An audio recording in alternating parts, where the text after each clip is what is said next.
बिस्मिल्लाहिर्रहमानिर्रहीम। अस्सलाम वालेकुम। उम्मीद है कि आप सब खैरियत से होंगे। आज की इस वीडियो में हम बात करने वाले हैं आप किसी भी अमाउंट की परसेंटेज कैसे निकाल सकते हैं। तो हम बिना टाइम वेस्ट किए कैलकुलेटर की स्क्रीन पर चलते हैं।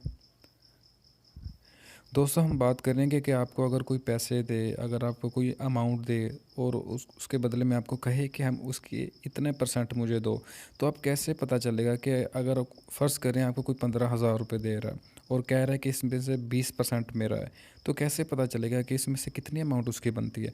तो गाइज़, इसका सिंपल सा फार्मूला आपके साथ शेयर करने वाला हूँ।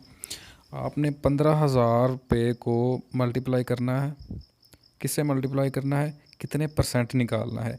15,000 का अगर आपने 20% निकालना है तो आपको 15,000 को 20 से मल्टीप्लाई करना होगा। 15,000 मल्टीप्लाई 20, ठीक हो गया। अब आपने इसको मल्टीप्लाई किया 20 से, ये जो आंसर आ गया है इसको आपने डिवाइड करना है 100 पे। आपने इसको डिवाइड कर दिया 100 पे, तो ये 3,000 रुपये उसका 20% निकला है। इसका ये सबसे आसान तरीका है। एक और चेक कर लेते हैं कि अगर फ़र्ज़ करें आपको किसी ने 50,000 रुपये दिए हैं और उसने कहा है कि इसका 15% मेरा है, तो अब कैसे पता चलेगा कि ये 15% कितना हो सकता है। आप किसी भी अमाउंट का परसेंटेज निकाल सकते हैं।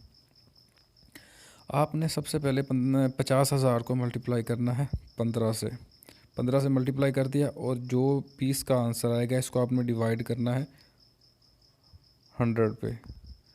ये 15% आ गया आपके सामने। ये देखें 7,500। ये देखें ये आ गया, इसका 15% आ गया। 50,000 का 15% कितना बनता है? 7,500।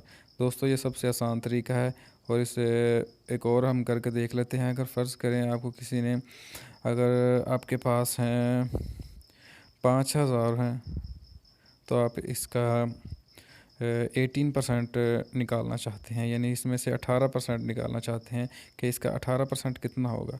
तो आपने ये 5,000 को मल्टीप्लाई करना है 18 से और फिर इसको डिवाइड करना है 100 पे।